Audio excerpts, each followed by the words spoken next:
Assalamualaikum warahmatullahi wabarakatuh. Ibu-ibu, semoga pengaosan kita wiwiti kanthi waosan bismillah. Bismillahirrahmanirrahim. Ibu-ibu, mari tak ada bosannya kita terus belajar kembali, belajar lagi hal-hal yang terkait dengan sholat. Kenapa? Sebab sholat merupakan amal ibadah yang akan ditanyakan oleh Allah pada yaumul hisab nanti. Nah, pada pengajian kali ini bersama kita mempelajari dahsyatnya doa duduk di antara dua sujud dalam sholat. Ibu-ibu, semoga dirahmati Allah. Mari kita pahami bersama bahwa seluruh ucapan dalam sholat itu merupakan pujian pada Allah, curhat pada Allah, dan doa atau permohonan kepada Allah. Ibu-ibu, banyak pilihan doa-doa di antara dua sujud. Banyak versi, semuanya boleh dikarenakan pernah dicontohkan oleh Nabi Muhammad SAW. Nah, yang akan kita bahas kali ini adalah yang diriwayatkan oleh Tirmidzi. Monggo kagem nyuwun hidayah Allah, doa menika kita lantunaken sesarengan. Kula dherekaken. Bismillahirrahmanirrahim. Allahumma ighfirli warhamni wajburni wahdini warzuqni. Ya Allah, ampunilah aku, rahmatilah aku, cukupilah aku, berilah aku petunjuk, dan berilah aku rezeki. Mana yang kita butuhkan? Halo? Oh, semuanya. Nggih. Baik. Mari kita kaji satu persatu. Mengapa ada 5 permohonan, tapi yang dinomorsatukan adalah Allahumma ighfirli, mohon ampunan Allah. Ini dikarenakan ibu-ibu, ketika dosa kita diampuni oleh Allah, luar biasa manfaatnya. Mari kita kaji manfaat jika semua dosa kita diampuni oleh Allah. Yang pertama, pripun niku Bu? Jiwa, raga, pikir dan rasa menjadi tentram. Di antara tanda orang yang dosanya diampuni oleh Allah niku uripe tenang. Ya, sebagai contoh lah, misalnya saya punya kesalahan kepada Ibu Rujiman. Kalau belum dimaafkan, maka efeknya saya tuh tidak tenang hidupnya. Ketemu Bu Rujiman, malu, bingung, rikuh, takut. Tetapi kalau beliau sudah memaafkan, maka saya berani ketemu beliau. Apalagi kalau beliau tersenyum, oh ini betul-betul aku dimaafkan lahir batin. Saya tenang. Begitu juga kalau kita diampuni oleh Allah, kelak kita sowan ngarsane Allah dalam kondisi semua diampuni dosanya, kita tenang. Tapi kalau kita mati masih banyak dosa, Masya Allah, bisa ibu-ibu, ketika kita mati ketakutan sekali melihat malaikat pencabut nyawa, takut sekali. Akibatnya apa? Ada manusia mau meninggal itu mendelik-mendelik, melotot, meronta, sepertinya memberontak, ketakutan yang luar biasa. Mudah-mudahan kita tidak mengalami itu. Nah, pramila monggo ketika kita duduk di antara dua sujud dalam sholat, kita lantunkan Allahumma firli, ya Allah ampunilah aku. Ibu yang kami hormati, orang yang diampuni Allah semua dosanya, akal dan hatinya cemerlang, penuh dengan ide, akale urip. Wah, ini masa corona, bagaimana yang harus kita lakukan, tahu. Sehingga terbimbing ide-ide kita, langkah-langkah kita tidak salah, tidak keliru, tidak terjerumus pada penyakit misalnya, pada masalah yang sedang dihadapi. Allah memberikan kecerdasan kita bersikap.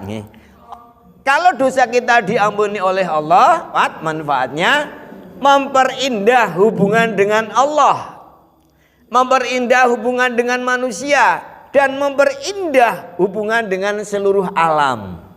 Gambaran yang ngaten tadi nggih, kalau misalnya saya bermasalah dengan Bu Rujiman atau Bu Holek, hubungan kami jadi mungkin terganggu. Saya takut ketemu mereka, beliau enggan ketemu dengan saya. Tetapi kalau semua salah sudah saling memaafkan, ya akan hubungannya baik, akan gelem ngendong, mungkin saling munjung begitu. Bahkan nyilih duit ya ora reko, karena hidup kita tidak ada kesalahan, tidak ada beban kesalahan masa lalu. Nah, itu hubungan dengan manusia baik, hubungan dengan Allah pun kalau semua dosa kita sudah diampuni oleh Allah menjadi mesra. Setrum kita gede, dipanggil oleh Allah, Allahu Akbar, Allahu Akbar, hayya 'alas shalah, enteng, segera berangkat. Tidak ada beban dalam jiwa, dalam raga ini. Hubungannya dengan Allah enak sekali, mesra sekali. Sholat pun khusyuk. Nah, kalau hubungan mesra, setiap kali kita butuh pertolongan Allah, butuh kehadiran Allah, Allah akan membersamai kita.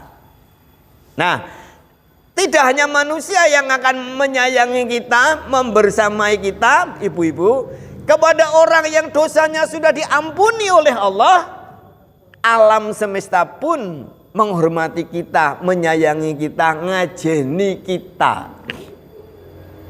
Contoh sebagai contoh saja. Ibu-ibu ingat pernah ada musibah di Karangkobar di Sijemblung? Pernah nggih? Kan bukit yang runtuh begitu, tanahnya menguruk, beberapa rumah menculat sampai ke jalan aspal, tetapi kata TV ada satu rumah yang selamat waras. Jenengan perso Bu? Lewat TV apa hadir langsung ke sana? Malah hadir ke sana nggih. Konon cerita dari mulut ke mulut, bahkan dari wartawan juga, rumah itu rumahnya milik guru ngaji, nggo peranti ngaji. Nggih. Tanah yang begitu rupa malam-malam mau ngurugi rumah, nggih. Kepada rumahnya sang ustadzah, si alam ini menghormati, semengkir, tolong laki dengeh aja diuruk. Ini salah satu hikmah kalau dosa kita diampuni oleh Allah. Alam semesta mawon menyayangi kita. Butuh napa mboten Bu? Pengen napa mboten disayang oleh alam Bu? Pengen. Mari kita berusaha seluruh dosa kita diampuni oleh Allah. Caranya ketika kita duduk dalam sholat, lafalkan Allahumma ghfirli dengan sedalam hati, sehusyuk mungkin niku.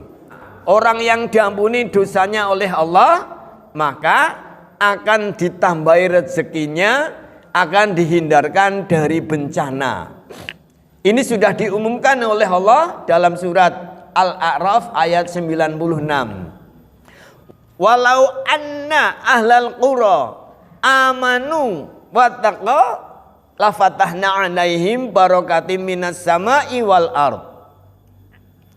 Jika ada penduduk suatu negara, provinsi, kabupaten, kecamatan, desa, kelurahan, kompleks seperti kompleks perumahan Gemuruh ini, semuanya beriman dan bertakwa kepada Allah, dosanya sudah diampuni oleh Allah, maka la fatahna 'alaihim barakatim minas sama'i wal ard. Akan dilimpahkan oleh Allah berkah dari langit dan bumi. Qadarullah, apa yang terjadi? Maka di negeri itu, di komplek itu, orang-orang mencari rezeki itu mudah. Sing bocah sekolah ya maya lulus, dapat pekerjaan dengan mudah. Bahkan belum nikah saja sudah punya rumah. Alhamdulillah. Yang pedagang laris manis, yang pegawai negeri pada cepat karirnya, yang usaha jasa dan sebagainya juga mendapat kepercayaan dari konsumen, laris sukses. Itu karena diberkahi Allah dari langit dan dari bumi. Walakin kaldabu, akan tetapi kalau kita masih penuh dengan dosa, melawan, mengingkari aturan-aturan Allah, fa'akhadnahum bima kanu yaksibun, kita akan diazab. Dengan kata lain, kalau semua dosa kita diampuni Allah, kita akan dihindarkan dari azab. Maka doa Allahumma gfirli dalam sholat itu akan menghadirkan rezeki Allah dengan lancar dan akan membantu kita mendapat pertolongan Allah, dihindarkan dari bencana. Nah, kalau semua dosanya diampuni oleh Allah, insya Allah kita matinya husnul khotimah. Kita akan tersenyum manis. Matinya mati yang tenang, terhormat. Nah, kalau sudah diampuni dosanya, sudah husnul khotimah, maka terhindar dari siksa kubur. Dan pada saat yang mulisab nanti menerima rapot amal dengan tangan kanan. Walau surga belum digelar, kita sudah tahu bahwa kita akan masuk surga, insya Allah. Pramila, tolong ya, ini catatan kecil dari saya. Ketika dalam sholat kita baca fatihahnya masih tergesa, rukuknya masih tergesa, sujudnya masih tergesa, tapi tolong ibu-ibu, pada saat duduk di antara dua sujud, kulolan panjenengan sing alon anggenipun maos donga. Allahumma gfirli warhamni wajburni wahdini warzuqni. Tenang, sepelan itu. Nah, mari kita lihat dasar hukum, manfaat dan perintah kalau kita suruh banyak nyuwun ampunan kepada Allah. Yang pertama, surat Nuh ayat 10. Faqultu astaghfiru rabbakum innahu kana ghaffara. Maka aku katakan kepada mereka, ini dawuh Nabi, mohonlah ampun kepada Tuhanmu. Kenapa? Karena Allah sesungguhnya Maha Pengampun. Mohon ampun kepada Allah di samping kebutuhan kita, ini juga merupakan perintah Allah yang perlu kita jalani. Ayat berikutnya di ayat 11, yursilis samaa 'alaikum midrara. Kalau kita rajin nyuwun ampun kepada Allah, niscaya Allah akan mengirimkan hujan kepada kita dengan lebat. Ini dimaknai bahwa kita akan mendapat jaminan adanya air di kehidupan kita. Betul mboten, Bu? Betul nggih. Nah, pada suatu saat, pada suatu zaman mungkin ada suatu daerah, ada suatu pemukiman golet banyu angel. Sawah kering, irigasi kering, sungai malah wis macet kayak dalan bodol, sungai malah berubah seperti jalan. Usut punya usut, barangkali orang-orang sekitar situ terlalu banyak kesalahan dan dosa kepada Allah. Nah, salah satu jalan keluarnya adalah mari kita banyak nyuwun marang Allah, dilantari nandur banyak tanaman, nyuwun pada Allah ada hujan, maka akan tumbuh kembali, maka akan lahir mata air itu. Menawi dosa kula lan panjenengan di ngapurani dening Allah, insyaallah kita akan mendapatkan limpahan harta. Ini masih nyambung lagi surat Nuh ayat 12, nggih. Wa yumdidukum bi amwalin. Dan Allah akan memperbanyak harta. Butuh mboten, Bu? Butuh harta enggak? Oke, modalnya mudah, donga Allahumma ghfirli, sing husuk nalikane salat, nalikane duduk di antara dua sujud itu. Tidak hanya harta yang akan diberi, anak juga akan dikasih. Lalu akan mengadakan kebun-kebun untukmu. Pak Win, apa kalau membaca doa ini terus beberapa waktu kemudian saya akan diberi kemampuan oleh Allah untuk membeli kebun atas izin Allah, dilala bisa nabung atau dapat warisan kebun. Atau Bu, tidak punya kebun tetapi kita kalau kepengen dahar hasil kebun ada. Misal yang paling mudah, jenengan kepengen dahar jambu. Dilala ada tetangga, ada saudara panen jambu, jenengan dipunjung. Maka walaupun panjenengan tidak punya kebun tapi bisa dahar hasil kebun. Ini maksud ayat ini seperti ini. Allah mengadakan kebun-kebun untukmu. Atau yang ketiga, orang duwe kebun, orang dipunjung hasil kebun, tapi atas izin Allah jenengan punya rezeki yang omber, mampu membeli hasil kebun kapanpun dimanapun panjenengan butuhkan. Kepengen nanas, ada uang untuk beli nanas dan ada nanasnya. Kan bisa loh, kita sore-sore ke Banjar mau beli nanas sudah bawa orang sing garep dituku orang nana. Mungkin enggak? Nah, insya Allah Bu, kalau dosa kita diampuni oleh Allah, membutuhkan hasil kebun, bayarnya bisa, sing harus dibayar ya ada. Itu. Lalu ketika kita dosanya oleh Allah diampuni semuanya, kita dijamin ada sungai-sungai di antara kita. Sungai itu bisa berupa sungai Serayu, sungai Merawu, bisa berupa irigasi, dan sungai yang mengalir ke dalam rumah panjenengan. Napa Bu? Halo? PAM? Nggih mboten? Perusahaan air minum itu. Oh, nek Allah marah kalau kita banyak dosa, ada PAM yang dilelah, putuslah, gugurlah. Atau mungkin sungai sumbernya jadi kering, atau mungkin mesinnya ngone PAM bodol. Waduh, PAM sendiri mau membantu malah kekurangan air. Waduh, banyak kok nganti tuku si keprigen. Masya Allah. Maka monggo semangat kita nyuwun pangapurane Gusti Allah ben ada jaminan air dalam kehidupan kita. Ada surat Hud ayat 52 ngabarkan kepada kita kalau kita diampuni oleh Allah, di samping mendapatkan hujan juga akan diberi kekuatan. Itu yang bertuliskan merah, menambah kekuatan. Kekuatan apa Bu? Bisa kekuatan ekonomi, sehingga apapun yang terjadi zaman ini kita tetap survival, bisa bertahan. Harga minyak naik orang masalah, harga bensin naik orang masalah, kita diberi kekuatan untuk tetap membeli. Alhamdulillah, itu kekuatan ekonomi. Bisa kekuatan fisik, senajan mungkin dahare terbatas gizinya, tapi Allah memberi kekuatan fisik. Termasuk jenengan bisa rawuh ke sini, ini adalah kekuatan dari Allah. Kenapa Bu? Bisa jadi loh orang yang jauh sana malah bisa sampai ke sini kuat.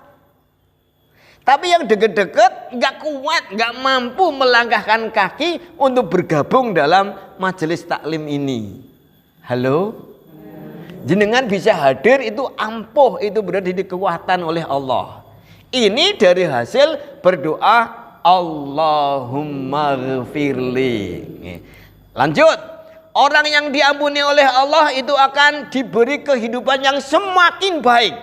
Dari menit ganti jam, jam ganti hari, hari ganti minggu, bulan dan tahun, terus nampak kebaikan kita bertambah. Nasibnya tambah baik, kesehatannya tambah baik, ibadahnya tambah apik. Anak-anak kita makin banyak berprestasi. Ketika kita akan dipanggil oleh Allah, anak-anak sudah mapan, soleh solehah, keluarganya pada sejahtera, maka kita dipanggil oleh Allah rasanya marem, wes siap. Ini pentingnya mendapatkan kekuatan dari Allah. Bisa jadi loh Bu, dalam kehidupan kita nanti banyak cobaan. Cobaan dari rumah tangga sendiri, cobaan dari masyarakat, atau cobaan dari alam. Ini butuh kita kekuatan untuk menghadapinya. Salah satu modalnya adalah doa Allahumma ghfirli. Berikutnya, orang yang mendapat ampunan Allah otomatis akan mendapatkan rahmat Allah. Dalam surat An-Naml ayat 46 disebutkan, laula tastaghfirunallaha la'alakum turhamun. Hendaklah kamu meminta ampun kepada Allah agar kamu mendapatkan rahmat. Orang yang dirahmati oleh Allah, Bu, jiwanya tentram, pikirannya tentram, ngerentek menapa kemawon Allah ridho.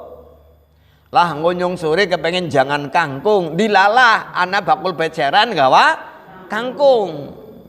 Aduh, bada-bada ngemben yang rasanya kau pengen makan beberapa hari dengan ikan gurami. Baru ngerentek, belum sampai sahabat, ya Allah berilah aku ikan gurami. Pada detik itu jenengan lebih ngerentek.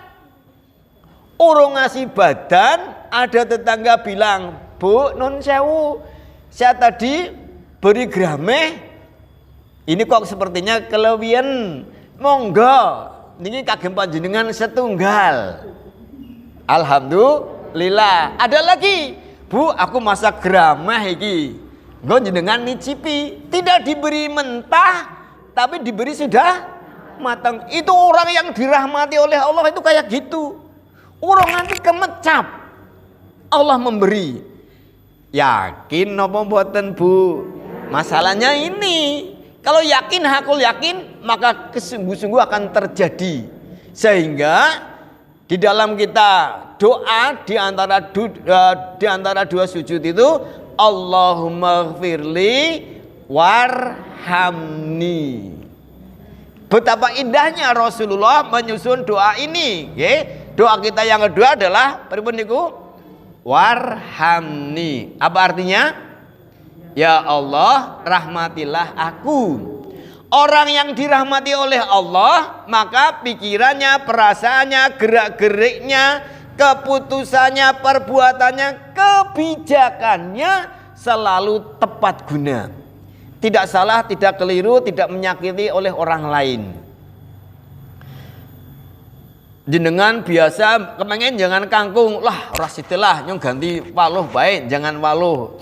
Apa yang terjadi? Jebule besan sama mertua niku nggih rawuh. Beliau dia adalah orang-orang yang seneng banget dahar jangan waluh. Waluh pirsa, Bu?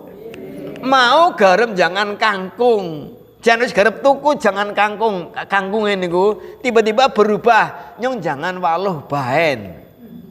Oh, ternyata mertua sama besan mau rawuh, padahal beliau penggemar jangan waluh. Ini loh, Bu, keputusan kita selalu tepat guna, karena dirahmati oleh Allah. Orang yang dirahmati oleh Allah hidupnya akan semakin bertakwa. Sedetik rong detik terus berprestasi. Didik bocah berhasil, masak berhasil, buktine masak apa bae langsung ludes. Digemari oleh suami, oleh istri, oleh anak-anak. Orang yang dirahmati oleh Allah ini nomor 3. Moga dibaca yang keras-keras agar terjadi dalam kehidupan kita. Napa Bu? Mendapatkan yang tidak mungkin menjadi mungkin. Bu, mungkin apa mboten 2 tahun lagi jenengan haji? Mungkin, insya Allah. Sing wis nabung wis semangat banget mungkin. Lah sing urung nabung. Tenang Bu, ketika Allah memberi rahmat, tadi kuncinya yang tidak mungkin menjadi mungkin. Ini kita harus optimis. Contoh Ibu nggih. Saya agak